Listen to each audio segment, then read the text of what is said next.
The morning sky over London hung pale and heavy, as if burdened by its own unspoken sorrow, casting a muted light over the timeless stone of Buckingham Palace. Inside those historic walls, the day had unfolded like any other in the rhythm of royal life staff gliding through corridors with quiet efficiency, the faint hum of distant city life seeping in through the windows. But in one private chamber, an envelope arrived, sealed with the stark word "urgent," carried by an aide who paused just outside the door, sensing the gravity of what he held. Princess Anne sat at her desk, immersed in the papers from the evening before, her posture as straight and resolute as always, a woman forged in the fires of duty and discipline. She glanced up briefly as the envelope was placed before her expression unchanging, but something in the aide's lowered gaze told her this was no ordinary missive. He bowed slightly and retreated without a word, leaving her alone with the weight of anticipation. Her fingers hovered over the paper for a moment, as if instinct warned her of the storm it contained, before she tore it open with the precision of someone accustomed to facing unwelcome truths. The words inside were brief, clinical, yet they struck like a blade confirmation of a loss she had dreaded but never fully prepared for, a blow that pierced the armor she had worn for decades. The color drained from her face, her breath catching in a way that betrayed the iron will she was known for. And she set the letter down only to pick it up again, rereading as if the act could alter its finality, but the message remained unchanged. A heartbreaking reality that no royal decree could undo. This was not merely a note of official business or distant tragedy. It was the shattering end of a bond that had anchored her through life's relentless tempests, a presence so constant it had become part of her very foundation. The person lost was no fleeting acquaintance, but a steadfast companion of years, someone who had walked beside her in the shadows of public scrutiny, offering loyalty without fanfare, understanding without words, a rare constancy in a world of shifting alliances and endless demands. "This cannot be real," she whispered to the empty room, a voice a fragile echo in the vast silence, stunned by the abrupt cruelty of fate that had snatched away what she had assumed would endure a little longer. The loss was not of a public figure whose name filled headlines or stirred debates, but of someone intimately woven into the fabric of her days, a quiet force that had shaped her strength in ways the world could never see. No goodbyes had been spoken, no final moments shared. It had been swift, merciless, leaving her adrift in a sea of what-ifs and unspoken regrets. Doctors had fought valiantly, but the end came too quickly, with little pain for the departed, but an ocean of it for those left behind. For Princess Anne, the news landed like a physical weight, pressing against her chest, reminding her that even the most disciplined life cannot outrun the inevitability of heartbreak. In that solitary moment, as the clock ticked onward with indifferent precision, memories flooded in unbidden simple, cherished fragments of a life shared meals in quiet corners away from prying eyes, long conversations that meandered from the day's trials to deeper reflections on family and duty, small acts of kindness that had seemed ordinary at the time, but now gleamed like priceless jewels in the light of loss. Grief has a way of sharpening the past, turning faded recollections into vivid tapestries that pull at the heart with fresh intensity. She clutched the letter tighter, as if it were the last tangible link to what had been, her mind replaying laughter that would never echo again, advice that would never be given, a hand that would never steady her in moments of doubt. The palace around her felt colder, the familiar room suddenly echoing with absence, each corner a reminder of conversations that would remain unfinished. Outside her window, the garden stretched serene and unchanged, the world carrying on in its oblivious rhythm, but inside, time had fractured, pulling her into a void where duty and resilience seemed distant shields against the raw ache within. Yet, even in this shattering solitude, Princess Anne's core remained unbowed, a lifetime of fortitude rising like an instinctual tide. A knock at the door broke the spell. Her private secretary entered, his voice soft with empathy, offering to cancel the day's engagements to shield her from the unrelenting gaze of the world. But she shook her head, her resolve flickering back to life like a flame in the wind. "I will carry on," she said, her tone low but laced with the steel that had defined her for decades, knowing that retreat was her own way to honor the lost, to prove that life, however battered, must continue. Duty had always been her anchor, a shield against the storms of personal turmoil, and now it would serve as her path forward, even if each step felt heavier than the last. The secretary, moved by her quiet determination, later confided that in that moment he saw not weakness but a profound strength, the kind forged in the quiet battles no one else witnesses. As word of the tragedy spread through the palace halls, the atmosphere shifted subtly, like a ripple across still water. Staff members, long accustomed to the princess's unyielding schedule, moved with newfound gentleness, speaking in hushed tones, carrying out their tasks with an extra layer of care. They had seen her endure criticism from the press, navigate family scandals, and shoulder the weight of royal expectations without complaint. But this loss was different, personal, piercing, and unrelenting. Whispers echoed in the kitchens and corridors. "She did not deserve this blow," one aide murmured, echoing the sentiment that rippled through the household. A quiet acknowledgement of the unfairness that even royalty cannot escape. The public, too, would soon feel the wave, but for now, the palace became a sanctuary of sorts, where grief was met with silent solidarity. Tasks adjusted without question to give her space to breathe amidst the storm.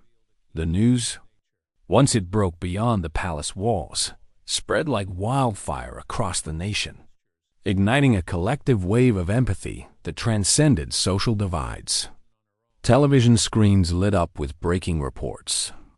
Radio waves carried solemn announcements, and newspapers prepared special editions, their headlines capturing the raw shock.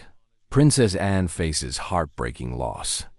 In the streets of London, people paused at newsstands, their faces etched with concern. While in villages far from the capital, communities gathered in pubs and churches to discuss the tragedy that had touched one of Britain's most enduring figures.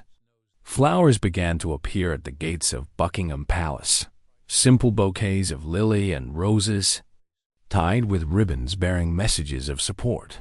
"We stand with you, Princess Anne," or "Strength in your sorrow." Candles flickered in windows across the country, a silent vigil that spoke volumes about the public's affection for a woman they had long admired for her no-nonsense approach to royal life. Social media platforms became a digital canvas for shared grief, with hashtags like #SupportPrincessAnne trending within hours, amassing millions of posts from people of all ages and backgrounds. Teachers in schools paused lessons to explain the news to children, encouraging them to draw cards and pictures rainbows of hope, hearts of compassion that were later bundled and sent to the palace. A child's innocent gesture piercing through the formality of royal protocol. The children's messages brought smiles through tears. A palace insider later revealed, describing how Anne read them one by one, her expression softening in the privacy of her study. Donations surged to charities she had championed, animal welfare organizations, rural health initiatives, children's hospitals, with contributors leaving notes in honor of Princess Anne's strength amid loss. Even in distant corners of the Commonwealth, from Australia to Canada, people lit candles and held moments of silence, their messages flooding in. "Your resilience inspires us all." One from Sydney read, "Media coverage was handled with unusual restraint, a testament to the respect Anne commanded." Tabloids, often quick to sensationalize, opted for somber tones, focusing on her legacy of service rather than speculation.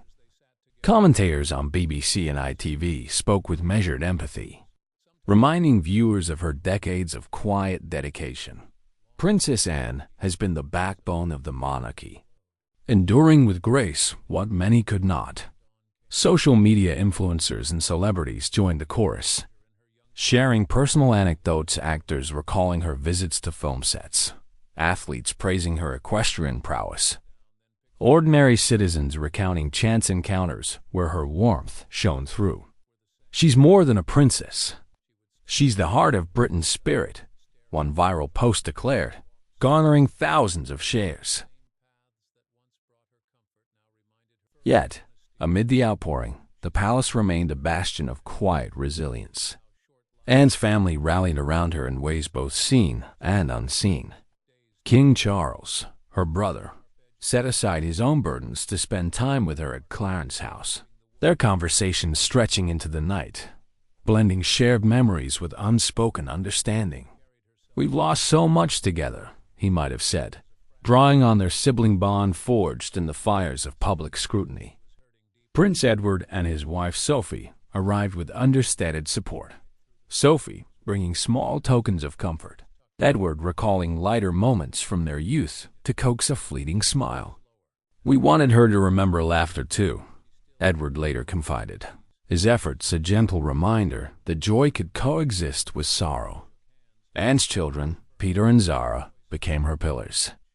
Zara, with her straightforward nature, brought her own children along, filling Gatcombe Park with the chaos of play and innocence. The grandchildren's energy provided brief respites, climbing onto her lap, demanding stories, tugging her hand for walks in the garden. "They made her laugh again, if only for a moment," a family friend noted, observing how their unfiltered love pierced through the fog of grief. Peter, ever practical, handled estate matters and schedules, ensuring his mother wasn't overwhelmed, his presence a quiet assurance. He never left her to face it alone, a staff member recalled. Even extended family, cousins, nieces, nephews, sent letters and visited, their gestures weaving a web of familial care that reminded Anne she was part of something larger than her pain. Within the royal household, adjustments were made with discretion. Public engagements were reviewed, some postponed to allow breathing room, though Anne insisted on continuing where possible. "I will carry on," she had declared, her voice steady, drawing on a reservoir of strength that had sustained her through scandals, divorces, and personal trials. Her first marriage to Captain Mark Phillips had ended in separation, a chapter of heartache navigated with quiet dignity, followed by a stable union with Timothy Lawrence, built on mutual respect. These experiences had taught her that loss, while profound, could be endured lessons now applied to this fresh wound. Anne's past was a tapestry of resilience, a childhood under the public eye, where she learned early that every action was scrutinized. School years marked by independence and intellect. Equestrian triumphs, including the 1971 European Eventing Championship, showcasing her fearlessness. She had survived an attempted kidnapping in 1974, resisting her assailant with unflinching resolve, her response, "Not bloody likely," becoming legend. Through family upheavals, the divorces of her siblings, the tragic death of Diana, she had remained the steadfast one, the backbone of the monarchy, undertaking more engagements than most. From literacy galas to hospice openings. Now, this latest loss tested that resilience anew. Nights were hardest when memories surfaced, unbidden old photographs, letters, tokens of a shared life, each evoking waves of sorrow. She held them for hours, a maid remembered, witnessing the private moments where Anne allowed vulnerability to surface. Yet dawn brought renewal. She rose, facing the day with the same determination, finding solace in rides at Gatcombe Park, the rhythm of hooves grounding her in the present. Looking ahead, the future held subtle shifts. Public duties might lighten, focusing on causes close to her heart: animal welfare, rural economies, children's health, perhaps channeling grief into advocacy for loss and recovery. Family time would deepen, with more gatherings at Gatcombe, surrounded by grandchildren's laughter. Her influence within the monarchy remained vital, guiding younger generations through transitions. A voice, a compass of experience. In the end, this heartbreak didn't break Princess Anne, it reshaped her, adding depth to her enduring legacy. Strength isn't the absence of pain, it's the choice to persist through it. As the nation rallied in support, sending flowers, candles, and messages, she became not just a symbol of duty, but of shared humanity. The palace, with its quiet halls, echoed with compassion, a reminder that even in loss, bonds endure. Do you think this will change her forever? Share your thoughts below. Where are you watching from? Like, subscribe, and watch more on the screen.